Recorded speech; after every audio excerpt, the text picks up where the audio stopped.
તો કોંગ્રેસની સીડબ્લ્યુસીની બેઠક અને તેને લઈને રાહુલ ગાંધી સરદાર સ્મારક ખાતે ત્યાં પહોંચી ચૂક્યા છે। સીધા દ્રશ્યો મેં આપને બતાવીશું। આપ જુઓ 156 જેટલા સભ્યો છે આ સીડબ્લ્યુસીની જે બેઠક છે તેમાં ભાગ લેવાના છે। કોંગ્રેસનું આ અધિવેશન છે અને તેને લઈને રાહુલ ગાંધી કે જેઓ આજે અમદાવાદ ખાતે છે અને આપ જુઓ ગાંધી પરિવાર સહિત કોંગ્રેસના મુખ્ય નેતાઓ છે તેમનું ત્યાં આગમન થઈ ચૂક્યું છે। 2 દિવસ સુધી અમદાવાદમાં રહેશે।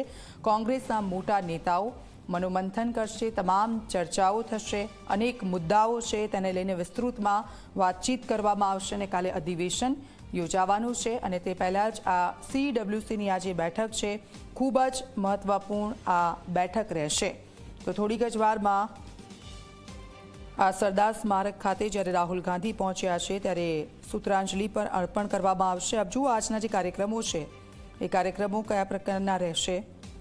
તો રાહુલ ગાંધી કે ત્યાં પહોંચી ચૂક્યા છે। સીડબ્લ્યુસીની આ બેઠક છે અને આ અધિવેશનનું જે આયોજન છે 2 દિવસ દિગ્ગજ નેતાઓ છે અહીંયા રહેશે। અનેક બાબતો પર ચર્ચાઓ કરવામાં આવશે અને સીધા દ્રશ્યો મેં આપને બતાવી રહ્યા છે સરદાર સ્મારક ખાતેના। અનેક મોટા નેતાઓ ત્યાં ઉપસ્થિત છે। ગાંધી પરિવાર સહિત કોંગ્રેસના મુખ્ય નેતાઓનું ત્યાં આગમન થઈ ચૂક્યું છે। અનેક બાબતોને લઈને મંથન કરવામાં આવશે કારણ કે આપ જુઓ 2027ને લઈને પણ આ બેઠક ખૂબ જ મહત્વપૂર્ણ માનવામાં આવી રહી છે કારણ કે કોંગ્રેસ જ્યારે 64 વર્ષ બાદ અધિવેશન જ્યારે અમદાવાદમાં યોજવામાં આવ્યું છે ત્યારે તમામ દિગ્ગજ ચહેરાઓ અહીંયા ઉપસ્થિત છે અને કઈ બાબતો છે તેને લઈને મંથન કરવામાં આવશે। કોંગ્રેસ ક્યાં કાચી પડી રહી છે, કોંગ્રેસે હવે શું નવા બદલાવો લાવવાના છે તેને લઈને પણ અહીંયા તમામ જે નેતાઓ અહીંયા ઉપસ્થિત રહેશે તે મનોમંથન કરશે ને ત્યારબાદ ચર્ચાઓ થશે। સીડબ્લ્યુસીની આ બેઠક ખૂબ જ મહત્વની આ બેઠક છે। રાહુલ ગાંધી ત્યાં પહોંચ્યા છે અને તમામ જે નેતાઓ છે તેઓ પણ સરદાર સ્મારક ખાતે પહોંચી ચૂક્યા છે। રાહુલ ગાંધીની રાહ જોવાઈ રહી હતી અને હવે એ જ દ્રશ્યો મેં આપને ઝી 24 કલાક પર બતાવી રહ્યા છે।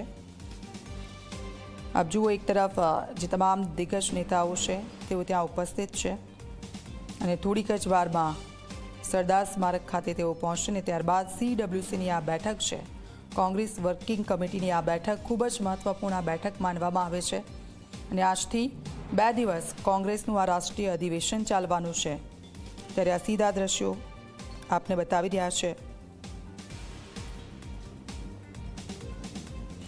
અનેક મુદ્દાઓ છે તેને લઈને ચર્ચાઓ થઈ શકે છે।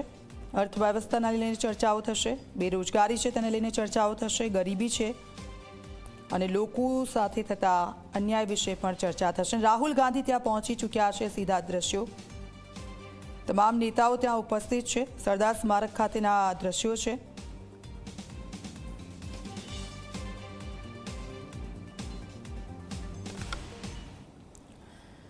તો આ સાથે